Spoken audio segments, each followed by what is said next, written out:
After two explosive results going into the new PSGL season, spirits were pretty high, maybe a little too high going into the next race. Belgium.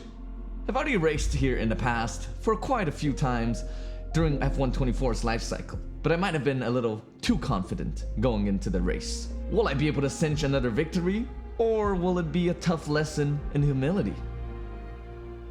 Going into qualifying, I do a decent banker, but it could be a lot better. It's only a 141.9 crossing the start-finish line. I know I'm gonna have to improve, and I know I have what it takes because my personal best is a low 41, 141.2 to be exact.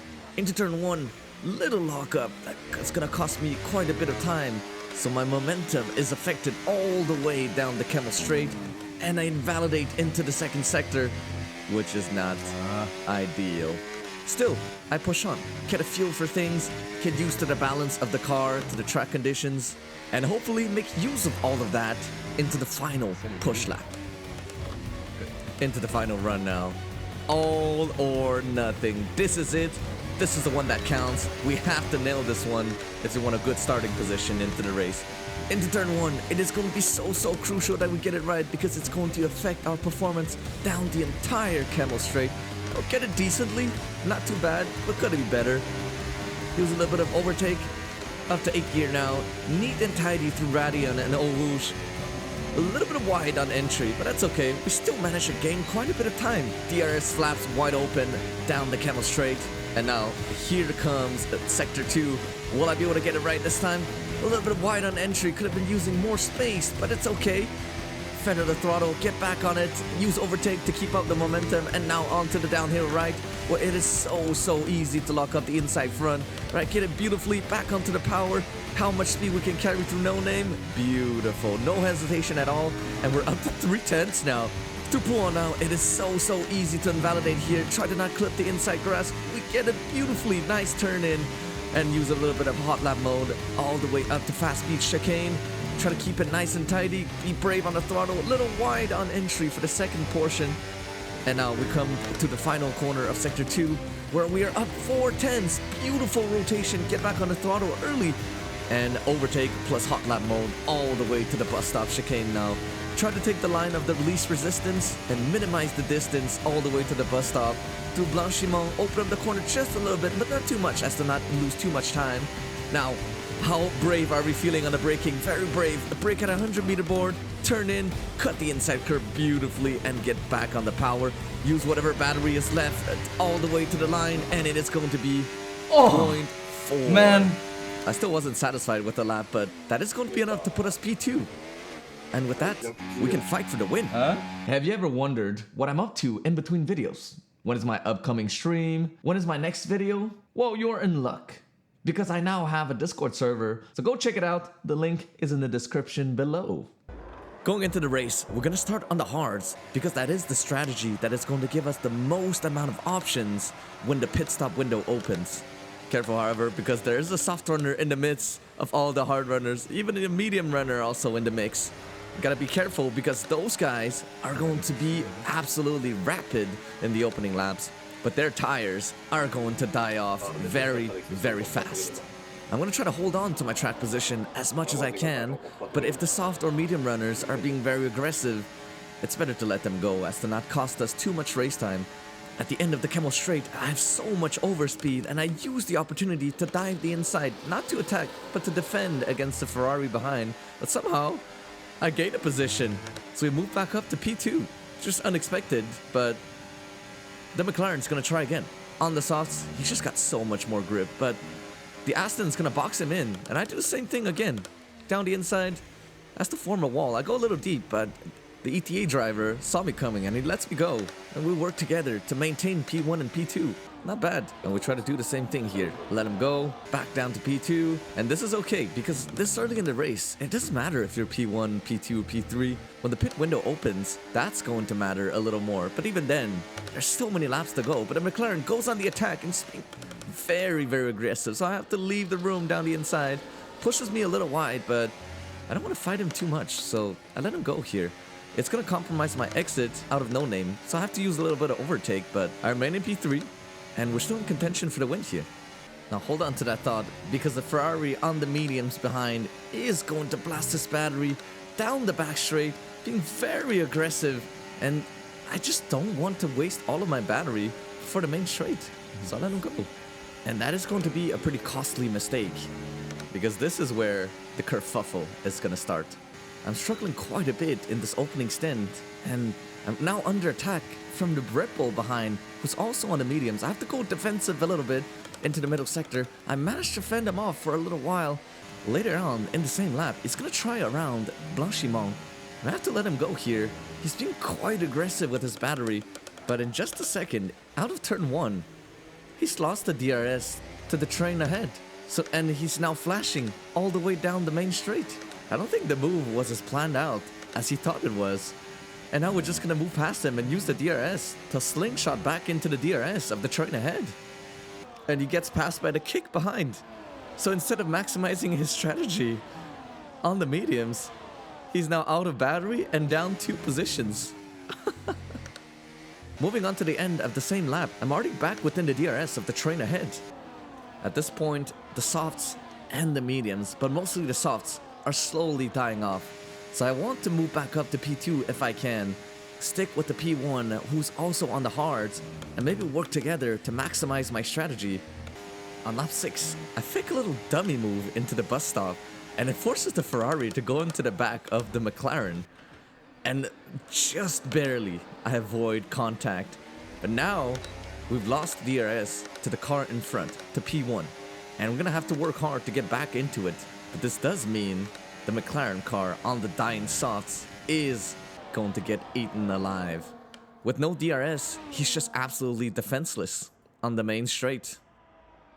On to lap 10 now. The pit window has opened, and we're still struggling to keep up with P1. I'd like to get back into his DRS if possible, but the kick car does something very, very strange here. He moves back onto the racing line very, very late. And I just couldn't understand why he did that at the time. But that was because he was gonna box at the end of the same lap. And that is very, very early. Still, I'm gonna continue on and maybe try to get back within the DRS of P1 if possible. I'm now about 2 tenths away from being back within his DRS. And the plan is clear here. If I manage to get within the DRS, we can stay out, get pulled along, maximize our stint on the hards. But if I don't, then I would just be losing more time out on track. If I don't manage to get back in, I'm going to box on the same lap. Into Blanchimont now. I am just about outside of the DRS, but I'm not sure I want to drain the rest of my battery to do it. So I'm going to dive into the pits at the very last second and put on a fresh set of mediums and see where I come out on track. And I managed to slot back in right behind the kick car, who, let me remind you, boxed a lap earlier than us. So the undercut was not very strong. But I'm running a little low on battery, so I hope that I can hold on to this position or maybe get past the kick going into the middle sector. And they're going too wide behind me. There's a little bit of contact, but the kick manages to inch ahead on the brand new mediums. Now we have to work together because the ETA driver in the Aston is going to box this lap, and he's going to come out right behind the third car, the McLaren. And that is not good for us. I thought that at least we would have a little bit of buffer to him, but this race just got a whole lot more complicated. If the kick and I can play our cards right, we can actually form a wall to hold the ETA driver somewhere behind. And I was hoping the 2 hard runners will put up more of a fight, but they just got completely dunked on. At the end of the same lap, I'm using a little bit of battery because I want to get past, and we can use the DRS to slingshot past each other and not just cruise around. If we can keep him out of the DRS, maybe we can have a chance. Into Radion on the next lap. It is going to be a 1/10 gap between the kick and the Aston Martin driver.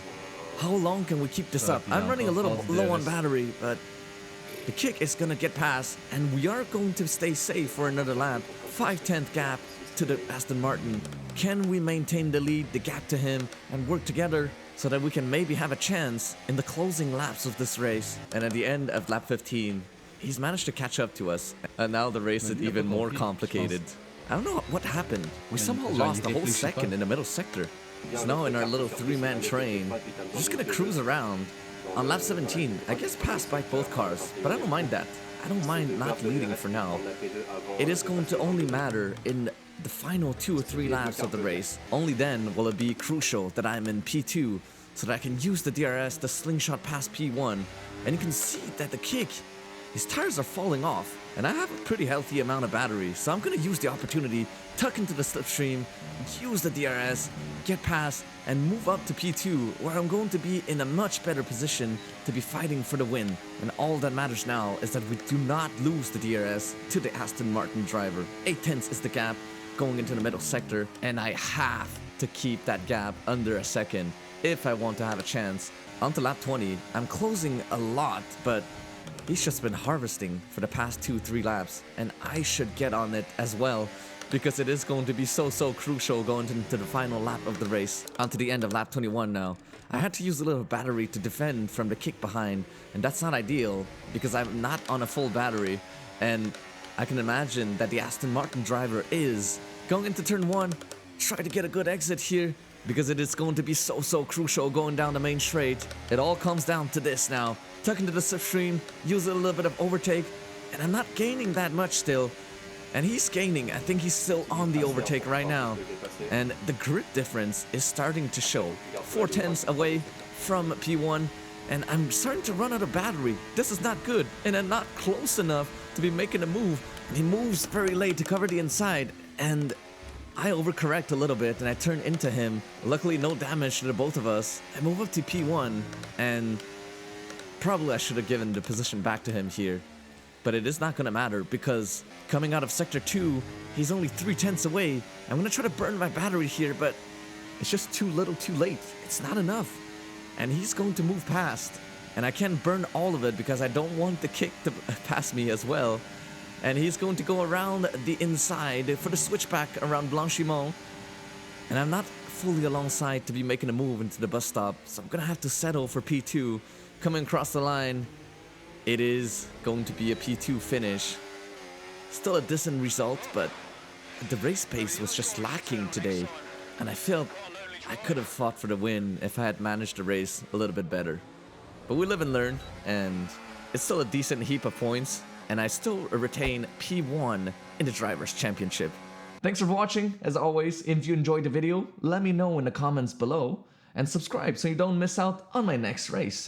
Now, Asolis and I, we talked after the race, and we both deemed it to be a racing incident that happened in the heat of the moment. Still, I still found that I was predominantly to blame, so I'm going to be more careful going into the future.